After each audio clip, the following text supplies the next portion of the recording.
در این ویدیو به حقایق واقعی ماجرای کربلا میپردازیم و در این راه با بهره‌گیری از منابع مستند خود مسلمانان ریشه بسیاری از افسانه ها در مورد کربلا را مشخص میکنیم که چگونه طی 1400 سال دروغ‌های بزرگی به اسم مذهب به خورد ما داده شده و چه حقایق مهمی را از ما پنهان داشتند.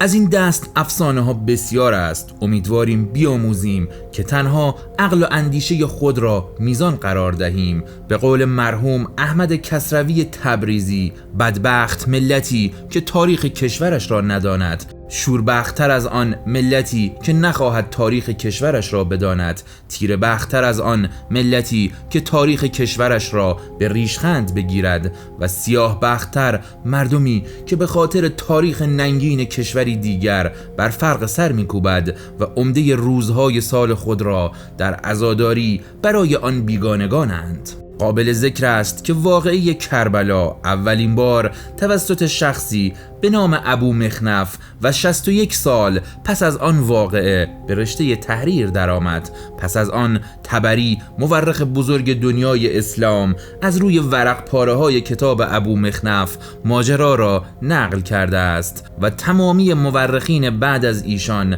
وقایع این داستان را از روی همین کتاب طبری نقل کرده اند. اما روحانیون شیعه خصوصا شیخ مفید و امثال او پس از 500 سال این داستان را با شاخ و برگ دادن و دروغ‌های شاخدار آمیخته کردند، به طوری که صدای برخی از علمای قدیم و جدید شیعه را نیز درآورده است. قبل از آغاز این ویدیو و پرداختن به زندگی امام سوم شیعیان و واقعه کربلا، توضیحات مختصری در مورد خلیفه وقت مسلمانان یعنی معاویه ابن ابو سفیان و رابطه او با فرزندان علی ابن ابی طالب یعنی حسن و حسین را خدمت شما ارائه می کنیم و سپس به اتفاقات قبل از حرکت حسین به عراق و به دام افتادن و کشته شدن وی را به صورت مختصر بیان خواهیم کرد. معاویه ابن ابو سفیان که بود؟ معاویه پسر ابو سفیان بود. ابو سفیان پسر حرب که نسبتش به قسی ابن کلاب می رسید. هند دختر عتبه ابن ربیعه بود و کنیش ابو عبدالرحمن. معاویه یکی از کاتبان وحی و از یاران نزدیک محمد پیامبر اسلام بود و از دبیران محمد به شمار می رفت. همچنین وی مدت 19 سال و 3 ماه خلیفه مسلمین بود و برخلاف ادعای روحانیون شیعه که وی را خلیفه غیرقانونی مینامند، به وسیله حکمیت و با رضایت علی به خلافت رسید. وی اولین کسی بود که خلافت را در خانواده اش موروثی نمود. منبع تاریخ طبری جلد 4 صفحه 1303. ماجرای صلح امام حسن و معاویه چه بود؟ در سال 40 پس از هجرت بعد از کشته شدن علی، قسمتی از مردم عراق با امام حسن بیعت کردند. اولین کسی که با امام حسن بیعت کرد قیس ابن سعد بود. قیس ابن سعد سردار سپاهی بود که امام علی با 40,000 سرباز برای نگهبانی از اعراب در آذربایجان آماده کرده بود. سپس امام حسن با لشکر به سوی مدائن حرکت کرد و قیس ابن سعد را به همراه 12,000 نفر به سوی مسکن، جایی که معاویه با سپاه شام در آنجا اردو زده بود، روانه کرد. در این میان که امام حسن در مدائن اردو زده بود، در میان سپاه شایعه شد که قیس ابن سعد کشته شده و لشکر امام حسن شروع به فرار کردند و سراپرده امام حسن را غارت نمودند، آنچنان که برای بردن فرشی که زیر پای خود داشت به وی ضربه ای زدند. چون حسن پراکندگی کار خود را بدید، پیکی نزد معاویه فرستاد و طلب صلح کرد. منبع تاریخ طبری جلد 7 صفحه 2714. شرایط صلح امام حسن با معاویه چه بود؟ آنچه در بیت المال کوفه هست به امام حسن تعلق گیرد و همچنین خراج شهر دارابگرد از شهرهای ایران متعلق به امام حسن شود. منبع تاریخ طبری جلد 7 صفحه 2715. هر سال مبلغ 2 میلیون درهم نیز به امام حسین پرداخت شود. منبع کتاب اخبارالطوال صفحه 265. رابطه معاویه با امام حسین و امام حسن پس از صلح با امام حسن چگونه بوده است؟ الف، در سفرهای معاویه به مکه و مدینه امام حسن و امام حسین از اولین کسانی بودند که به پیشواز معاویه می شتافتند و معاویه را در آغوش می گرفتند. منبع اخبارالطوال صفحه 243 و کتاب روضة الصفا جلد 3 صفحه 80 تا 83. ب. رابطه امام حسین با معاویه به شکلی بود که در سال 49 هجری به فرمان معاویه در جنگ قسطنطنیه شرکت کرد. منبع کتاب زندگانی امام حسین صفحه 122. امام حسین در نامه‌ای که به معاویه نوشت تأکید کرد من خواهان مقابله و جنگ با تو نیستم و به یارانش گفت تا زمانی که معاویه زنده است باید خانه نشینی را پیشه خود سازید. کتاب اخبارالطوال صفحه 272 و کتاب روضة الصفا جلد 3 صفحه 15. مقرری سالانه امام حسن و امام حسین در زمان خلیفه‌گری عمر بن خطاب و معاویه چقدر بود؟ مقرری امام حسن و امام حسین در زمان عمر سالیانه 5000 درهم بود که در زمان خلیفه‌گری معاویه به سالی 1 میلیون درهم معادل 4000 کیلو نقره رسید. منبع کتاب تاریخ تمدن اسلام جلد 4 صفحه 88. چه کسانی با یزید ابن معاویه بیعت نکردند؟ همه مسلمانان با یزید بیعت کردند به جز 4 نفر. 1. حسین ابن علی، 2. عبدالله ابن عمر، 3. عبدالله ابن زبیر و 4. عبدالرحمن ابن ابوبکر. منبع کتاب تاریخ طبری جلد 7 صفحه 2888 و کتاب اخبارالطوال صفحه 274. وصیت معاویه ابن ابو سفیان به یزید پسرش چه بود؟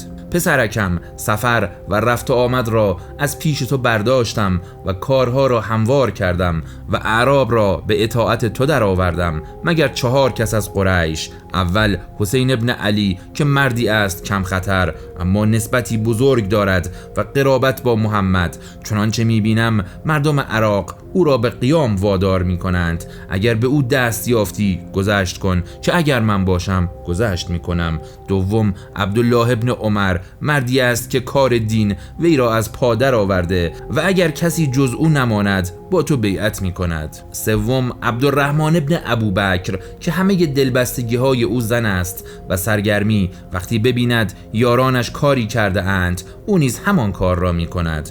چهارم عبدالله ابن زبیر که چون شیر آماده جستن است و چون روباه مکاری میکند، چون به او دست یافتی پاره پاره اش کن.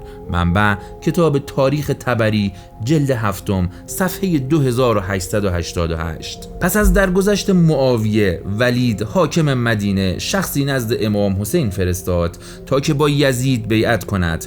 حسین به دارالاماره نزد ولید ابن عتبه رفت و گفت کسی چون من پنهانی بیعت نمی کند. فردا چون مردم را جمع کردی من نیز خواهم آمد و با یزید بیعت می کنم.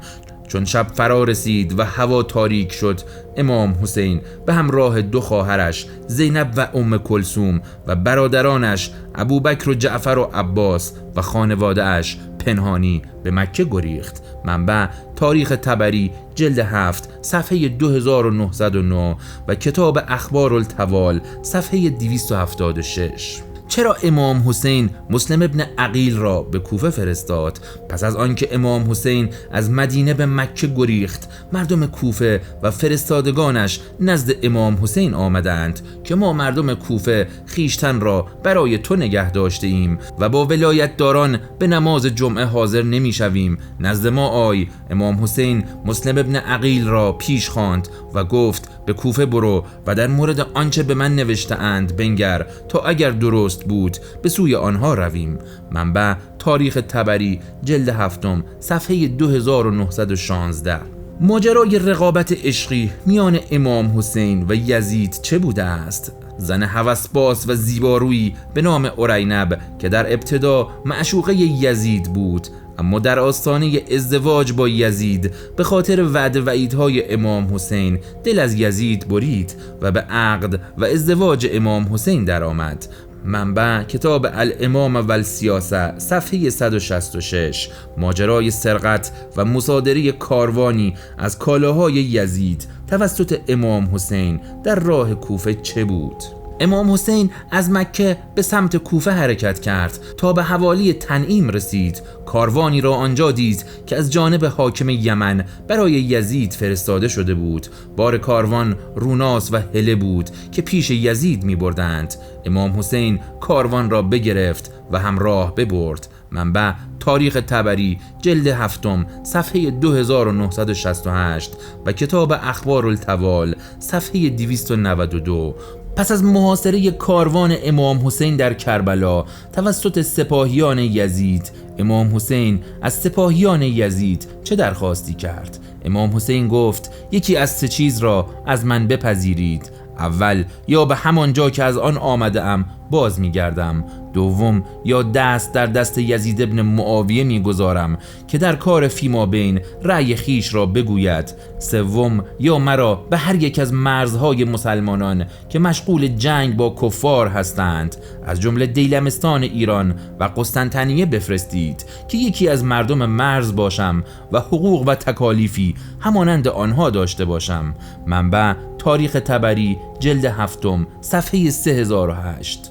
پس از آنکه سپاهیان یزید درخواست امام حسین را برای عبیدالله ابن زیاد حاکم کوفه فرستادند، وی در پاسخ چه گفت؟ ابتدا عبیدالله ابن زیاد درخواست امام حسین را پذیرفت، اما از آنجا که امام حسین به ولید حاکم مدینه نیز قول داده بود که با یزید بیعت کند، اما شبانه از مدینه به مکه گریخت و همینطور گفته شمر ابن ذوالجوشن که به عبیدالله ابن زیاد گفت اکنون که در سرزمین توست این را از او میپذیری، به خدا اگر از دیار تو برود و دست در دست تو ننهاده باشد، قوت و عزت از آن او باشد و ضعف و ناتوانی از آن تو، باید امام حسین و یارانش به حکم تو تسلیم شوند که اگر عقوبت میکنی اختیار عقوبت با تو باشد و اگر میبخشی به اختیار تو باشد، که به خدا شنیدم عمر سعد و حسین بیشتر شب را در میان 2 اردوگاه نشستند و با هم سخن میگویند. عبیدالله ابن زیاد گفت چه خوب گفتی، رأی تو درست است. منبع تاریخ طبری جلد 7 صفحه 3009. امام حسین در کربلا به عمر سعد فرمانده سپاهیان یزید چه پیشنهاداتی داد؟ امام حسین به عمر سعد گفته بود 2 اردو را رها خواهیم کرد و با هم به نزد یزید خواهیم رفت. عمر سعد گفت در این صورت خانه ام را ویران می کنند. امام حسین گفت من آن را برایت می سازم. عمر سعد گفت املاکم را از من می گیرند. امام حسین گفت از املاک خودم در حجاز بهتر از آن به تو می دهم. منبع تاریخ طبری جلد 7 صفحه 3008.